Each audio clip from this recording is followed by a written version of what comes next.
Hello good evening दोस्त, Ravi online classes में आपका स्वागत है। इस वीडियो में हम लोग देखेंगे एएलपी टेक्नीशियन का साइंस। एएलपी टेक्नीशियन का साइंस मोस्ट इम्पोर्टेंट जो टॉपिक वह टॉपिक है परमाणु संरचना। अगर आप डेली देखते हैं तो इस टॉपिक को सही आप डेली से एक टॉपिक को देखिए, आपका सारा ऑब्जेक्टिव कम समय में क्लियर हो जाएगा। वह वैज्ञानिक जिसने परमाणु सिद्धांत की खोज किया। तो परमाणु सिद्धांत का खोज हमारे जॉन डाल्टन नामक वैज्ञानिक ने किए थे। किसने किए थे? जॉन डाल्टन नामक वैज्ञानिक। परमाणु के नाभिक का आकार का माप कितना होता है?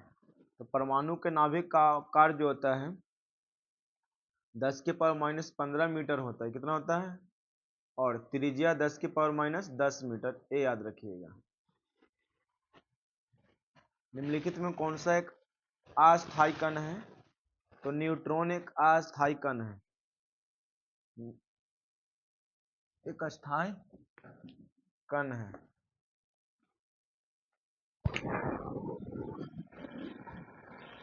तो निम्नलिखित में कौन एक अस्थायी कण है? तो न्यूट्रॉन। परमाणु के नाभिक के घटक है, तो मतलब परमाणु के नाभिक में क्या होता है? तो परमाणु के नाभिक में इलेक्ट्रॉन, प्रोटॉन और न्यूट्रॉन होते हैं। सॉरी भाई, सॉरी। परमाणु के नाभिक में प्रोटॉन और न्यूट्रॉन होते हैं। इलेक्ट्रॉन कक्षा में चक्कर लगाते हैं। तो परमाणु के नाभिक के घटक कौन हो जाएगा? प्रोटॉन और न्यूट्रॉन।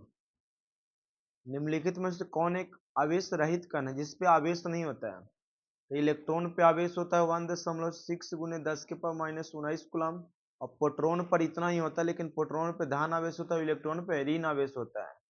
आवेश नहीं होता है न्यूट्रॉन पे, तो क्या हो जाएगा? न्यूट्रॉन। परमाणु के कौन से मूलकण समान संख्या में स्थित होते हैं? तो समान संख्या में कहा जाए तो इलेक्ट्रॉन और प्रोटॉन होते हैं। इन्हीं पे प्लस सापेक्ष -1 होते हैं, इसके सापेक्ष आवेश +1 होते हैं। तो परमाणु के कौन से मूलकण समान कक्षा में स्थित होते हैं? तो इलेक्ट्रॉन, प्रोटॉन। न्यूक्लियॉन समान नाम किसके लिए दिया गया था? तो प्रोटॉन और न्यूट्रॉन के लिए न्यूक्लियॉन शब्द दिया गया था। एक इलेक्ट्रॉन पर कितना आवेश होता है? तो एक इलेक्ट्रॉन पे पूछेगा तो ऋणावेशित होगा। इलेक्ट्रॉन पे क्या होगा? तो ऋणावेशित होगा। तो 1.6 × 10⁻⁻19 कूलम आवेश होता है। पॉजिट्रॉन क्या है? तो पॉजिट्रॉन एक धनावेशित इलेक्ट्रॉन होता है। पॉजिट्रॉन एक धनावेशित इलेक्ट्रॉन होगा, तो राइट आंसर क्या हो जाएगा? ए। परमाणु विद्युत होते हैं। तो परमाणु विद्युत रूप से उदासीन होते हैं। क्या होते हैं? उदासीन होते हैं। इलेक्ट्रॉन की खोज किसने किए थे? तो इलेक्ट्रॉन का खोज जे टॉमसन ने किए थे। प्रोटॉन की खोजकर्ता किसने है? तो प्रोटॉन की खोजकर्ता रदरफोर्ड है। कौन है? रदरफोर्ड। जेम्स चैडविक ने निम्नलिखित में किसकी खोज की थी? तो जेम्स चैडविक ने न्यूट्रॉन की खोज किए थे। किसने? न्यूट्रॉन का। पॉजिट्रॉन का खोज किसने किए थे? तो पॉजिट्रॉन का खोज एंडरसन, याद रखिएगा। पॉजिट्रॉन का खोज किसने किए? तो एंडरसन ने। परमाणुवीय नाभिक किसने खोजा था? तो परमाणुवीय नाभिक का खोज हमारे रदरफोर्ड ने किए थे। याद रखिएगा, रदरफोर्ड। एक भारतीय वैज्ञानिक जिसका नाम एक विशिष्ट मूल कण के साथ जुड़ा हुआ, उस वैज्ञानिक का नाम क्या है? उस वैज्ञानिक का नाम बोस आइंस्टीन है, कंडेंसेंट जिसे कहते हैं। निम्नलिखित में किस परमाणु के नाभिक में न्यूट्रॉन नहीं होता है? किस परमाणु के नाभिक में न्यूट्रॉन नहीं होता है? तो हाइड्रोजन के परमाणु में न्यूट्रॉन नहीं होता है। इलेक्ट्रॉन के तरंग प्रकृति की खोज सर्वप्रथम किसने की थी? तो इलेक्ट्रॉन के तरंग प्रकृति का खोज सर्वप्रथम डी ब्रोगली ने किए थे। तत्व के सबसे छोटे भाग को क्या कहा जाता है? तो तत्व के सबसे छोटे भाग को परमाणु कहा जाता है। क्या कहा जाता है? किसी परमाणु के गुण निर्भर करते हैं किस पे? तो परमाणु का गुण निर्भर करता है इलेक्ट्रॉनिक संरचना पर। याद रखिएगा, इलेक्ट्रॉनिक संरचना। नाभिक की द्रव्यमान संख्या क्या होता है? तो नाभिक का द्रव्यमान संख्या जो होता है वह नाभिक में न्यूक्लियनों की संख्या के बराबर होता है, अर्थात प्रोटॉन प्लस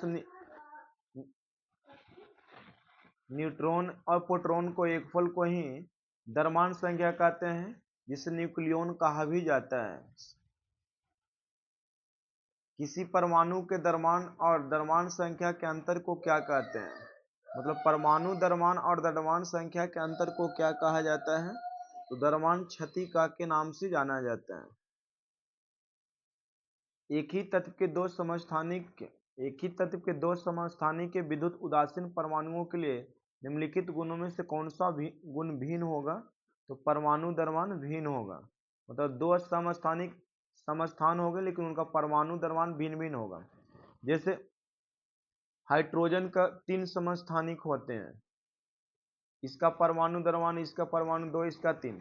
तो परमाणु द्रव्यमान भिन्न भिन्न है, लेकिन परमाणु संख्या क्या है? समान होते हैं, उसे समस्थानिक कहा जाता है। न्यूट्रॉन तथा प्रोटॉन की संख्या का योगफल क्या कहलाता है? तो न्यूट्रॉन प्लस प्रोटॉन की संख्या को परमाणु द्रव्यमान कहा जाता है। क्या कहा जाता है? परमाणु द्रव्यमान कहा जाता है, जिसे ए से सूचित किया जाता है। किन किरणों के परावर्तन के नाभिक के आकार आकलन किया जा सकता है? तो अल्फा कण के परावर्तन से नाभिक के आकार का आकलन किया जा सकता है। नाभिक के धनावेशित होने की खोज किसने किया था? तो नाभिक के धनावेशित होने की खोज हमारे रदरफोर्ड ने किए थे। परमाणु भार का अंतरराष्ट्रीय मानक क्या है? तो 27 किलो कार्बन 12। पॉजिट्रॉन किसका प्रतिकण है? तो पॉजिट्रॉन हमारे कण है इलेक्ट्रॉन का। किसका? इलेक्ट्रॉन का। फोटोन की ऊर्जा ई तथा संवेग पी तथा वेग सी में सही संबंध क्या होगा? तो 29 का राइट आंसर पी बराबर ई बटा सी। एक परमाणु में 2 इलेक्ट्रॉन की चारों क्वांटम संख्या आपस में समान नहीं हो सकती है, यह नियम किस वैज्ञानिक से संबंधित है? ये हमारे पॉली नामक वैज्ञानिक ने दिए थे। क्वांटम संख्या के बारे में किसने बताया? तो पॉली ने। परमाणु के किन्हीं 2 इलेक्ट्रॉनों की चारों क्वांटम संख्या सर्वसम नहीं होते, यह नियम किसने बताया? तो यह नियम हमारे पॉली का एक्सक्लूजन प्रिंसिपल ने बताए थे। किसी परमाणु की बाह्यतम कक्षा में कितने इलेक्ट्रॉन रह सकते हैं? तो किसी भी परमाणु के बाह्यतम कक्षा में अधिकतम 8 इलेक्ट्रॉन रह सकते हैं, इससे ज्यादा नहीं रह सकते हैं। इसमें इलेक्ट्रॉन की संख्या बताइए। देखिए दोस्तों, जो नीचे अवस्थित होता है वह इलेक्ट्रॉन और प्रोटॉन बताता हो। इलेक्ट्रॉन, प्रोटॉन और परमाणु संख्या को दर्शाता है। नीचे वाला जो होता है इलेक्ट्रॉन, प्रोटॉन और परमाणु संख्या बतलाता है। ऊपर वाला परमाणु भार बताता है। ऊपर वाला क्या बताता है? परमाणु भार। तो यहाँ पे पोटेशियम लिखा हुआ है 1940। तो इसमें इलेक्ट्रॉन की संख्या 19 हो जाएगी, प्रोटॉन की संख्या भी 19 होगी और परमाणु संख्या भी 19 होगी। तो इलेक्ट्रॉन की संख्या क्या हो जाएगा? यहाँ पे 40 होगा, 14 ना होगा, 19 हो जाएगा। यदि परमाणु की तीसरी कक्षा सबसे बाहरी कक्षा हो तो इसमें इलेक्ट्रॉन अधिकतम संख्या कितनी हो सकती है? देखिए, अधिकतम किसी भी बाह्यतम कक्षा में इलेक्ट्रॉन की संख्या 8 से अधिक नहीं रह सकती है। तो ऑप्शन नंबर क्या हो जाएगा? ए। स्वर्ण पत्र से किसने परावर्तन का अध्ययन करके रदरफोर्ड ने नाभिक की खोज किया? तो 35 का राइट आंसर हो जाएगा ऑप्शन नंबर ए, अल्फा किरण का। जब कोई इलेक्ट्रॉन उच्च कक्षा से निम्न कक्षा में जाता है तो क्या होता है? तो ऊर्जा का उत्सर्जन होता है। जब इलेक्ट्रॉन उच्च बाहरी कक्षा से आंतरिक कक्षा में आती है तो ऊर्जा का उत्सर्जन होता है, और बाहर से अंदर अंदर से बाहर जाएगा तो ऊर्जा का अवशोषण होगा। परमाणु का द्रव्यमान किन मौलिक कणों पर निर्भर करता है? तो परमाणु का द्रव्यमान जो है वह प्रोटॉन और न्यूट्रॉन के योगफल पर निर्भर करता है। यदि कक्षा की संख्या को n से व्यक्त किया जाता है तो किसी कक्षा में अधिकतम इलेक्ट्रॉन कितना होता है? तो किसी कक्षा में अधिकतम इलेक्ट्रॉन 2n² होता है, 2n² होता है। याद रखिएगा, पहली कक्षा में 2 इलेक्ट्रॉन, दूसरी कक्षा में 8 इलेक्ट्रॉन, तीसरी कक्षा कक्षा में 18 इलेक्ट्रॉन, चौथी कक्षा में हो जाएगा 32 इलेक्ट्रॉन, पांचवी कक्षा में 50 इलेक्ट्रॉन होती है। इलेक्ट्रॉन तब तक युग्मित नहीं होते हैं जब तक कि उनके लिए प्राप्त रिक्त कक्षक समाप्त ना हो जाए। यह सिद्धांत का क्या कहलाता है? तो यह सिद्धांत को कहा जाता है हुंड का नियम।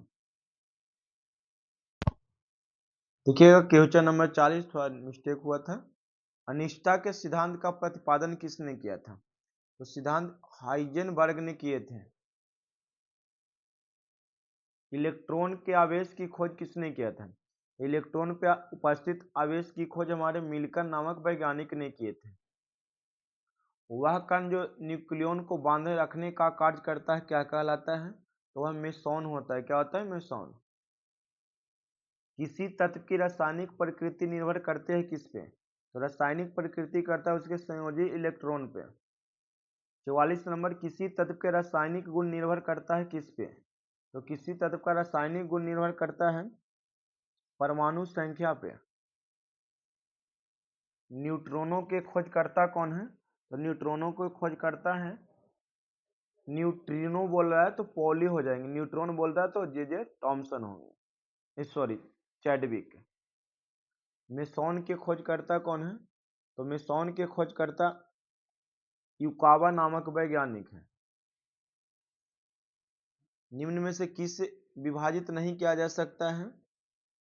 तो फोटोन को विभाजित नहीं किया जा सकता है।